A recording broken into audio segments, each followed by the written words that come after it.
बिस्मिल्लाहिर्रहमानिर्रहीम। अस्सलाम वालेकुम स्टूडेंट्स। हमने चैप्टर नंबर 8 स्टार्ट किया हुआ था और हमने उसमें देखा था कि प्लांट्स को किन किन न्यूट्रिएंट्स की ज़रूरत होती है, और उसमें हमने मैक्रो न्यूट्रिएंट्स भी देखा था और माइक्रो न्यूट्रिएंट्स भी देखा था। अब न्यूट्रिएंट्स के अलावा प्लांट्स को कुछ और चीज़ों की भी ज़रूरत होती है, जिसमें सबसे पहला जो आता है वो है फर्टिलाइज़र्स। फर्टिलाइज़र्स प्लांट्स को बहुत ज़्यादा ज़रूरी होती हैं। फॉर एग्ज़ाम्पल कि अगर हमें यील्ड की, वीट की या किसी भी चीज़ की मिकदार ज़्यादा चाहिए तो हम क्या इस्तेमाल करते हैं? फर्टिलाइज़र इस्तेमाल करते हैं। फर्टिलाइज़र जो होते हैं वो अमोनियम फॉस्फेट, ठीक है, नाइट्रोजनियस होते हैं, कुछ फॉस्फेट कंटेनिंग होते हैं, ठीक है।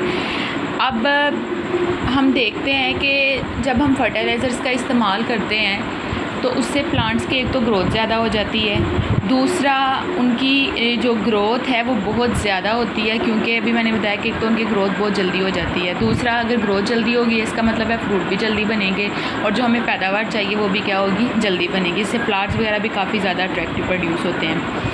क्लियर हो गया। इसके अलावा जो फर्टिलाइज़र्स होते हैं वो क्या करते हैं? सॉइल की कैपेसिटी को बहुत ज़्यादा बेहतर बना देते हैं। सॉइल ने क्या करना होता है? सॉइल का मेन काम होता है कि उसने प्लांट को अपनी जगह पे एंकर करना होता है, और दूसरा उसने क्या करना होता है? ज़मीन से पानी लेकर प्लांट्स को देना होता है, ठीक है। तो जितना पानी वो होल्ड करेगी उतना ही प्लांट के लिए क्या होगा? अच्छा होगा। तो ये प्लांट फर्टिलाइज़र का इस्तेमाल करते हुए इरिगेशन वगैरह या सॉइल को न्यूट्रिएंट्स वगैरह होल्ड रखने की जो सलाहियत होती है वो क्या हो जाती है? ज़्यादा हो जाती है।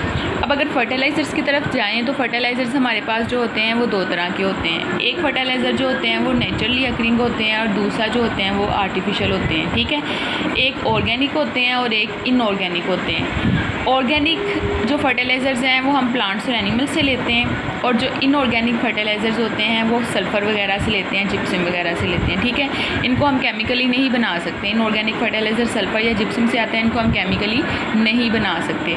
लेकिन जो ऑर्गेनिक फर्टिलाइज़र्स होते हैं इनको तोड़ा जाता है और छोटे छोटे यूज़फुल प्रोडक्ट्स में चेंज किया जाता है, ताकि प्लांट्स वगैरह इसे क्या कर सकें? इस्तेमाल कर सकें। जैसे गोबर वगैरह जो होता है, ठीक है, ये भी क्या है? फर्टिलाइज़र्स है। ये ऑर्गेनिक फर्टिलाइज़र है क्योंकि ये एनिमल से लिया जाता है। क्लियर हो गया।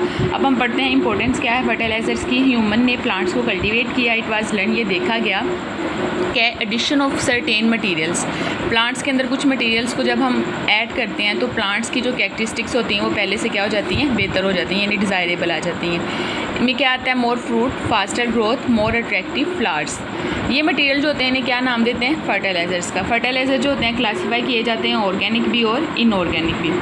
नेचर में ऑर्गेनिक जो होते हैं, इनऑर्गेनिक जो फर्टिलाइज़र्स होते हैं उनको रॉक से लिया जाता है, किसी चट्टान वगैरह से जिसके पास फॉस्फेट की कंसनट्रेशन होती है, एलिमेंटल सल्फर से लिया जाता है, यहाँ फिर जिप्सम से लिया जाता है। इनको केमिकली मॉडिफाई, एंड मॉडिफाई मतलब बेहतर बनाना, इनको केमिकली हम बेहतर नहीं बना सकते।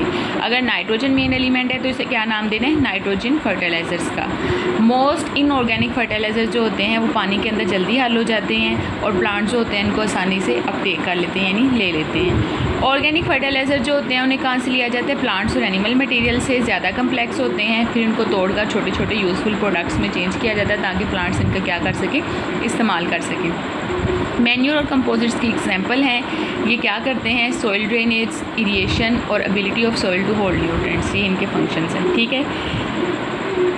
ऑर्गेनिक और इनऑर्गेनिक फर्टिलाइज़र में क्या फ़र्क है? अब ये साइड पे ब्लॉक है तो वो कह रहा है कि ऑर्गेनिक और इनऑर्गेनिक फर्टिलाइज़र जो होता है इनमें हमेशा हम क्लियर कट नहीं बता सकते कि ये ऑर्गेनिक है या इनऑर्गेनिक है। फॉर एग्जांपल यूरिया एक फर्टिलाइज़र है, ये ऑर्गेनिक कंपाउंड है लेकिन इसे इनऑर्गेनिक फर्टिलाइज़र की तरह बनाया जाता है, ठीक है, क्योंकि इसे लेबोरेटरी में इस्तेमाल किया जाता है, इसलिए इसे इनऑर्गेनिक फर्टिलाइज़र की तरह बनाया जाता है। क्लियर हो गया। नीचे देखें तो फर्टिलाइज़र के इस्तेमाल करने से इन्वायरमेंट या पोल्यूशन जो होती है वो किस तरह काज हो रही होती है, हमारा जो माहौल है वो किस तरह ख़राब हो रहा है अगर हम फर्टिलाइज़र का इस्तेमाल कर रहे हैं। अब फर्टिलाइज़र्स में फ़ॉस्फेट की, साल्ट की कंसनट्रेशन बहुत ज़्यादा होती है। फ़ॉस्फेट साल्ट कंसनट्रेशन ज़्यादा होने की वजह से जैसे ही बारिश होती है या वैसे पानी लगाया जाता है पौधों या फसलों को, तो उसके अंदर जब वो पानी बह कर नदी नालों में जाता है तो वो फ़ॉस्फेट साल्ट की कंसनट्रेशन अपने साथ बहा कर ले जाता है। जब वो नदी नालों में जाता है, जाके समंदर वगैरह में जाएगा या छोटी छोटी स्ट्रीम्स में जाएगा, रिवर्स में जाएगा, वही पानी जब उसमें फ़ॉस्फेट साल्ट की कंसनट्रेशन ज़्यादा होगी तो वहाँ पे वो एल्गी की ग्रोथ करेगा।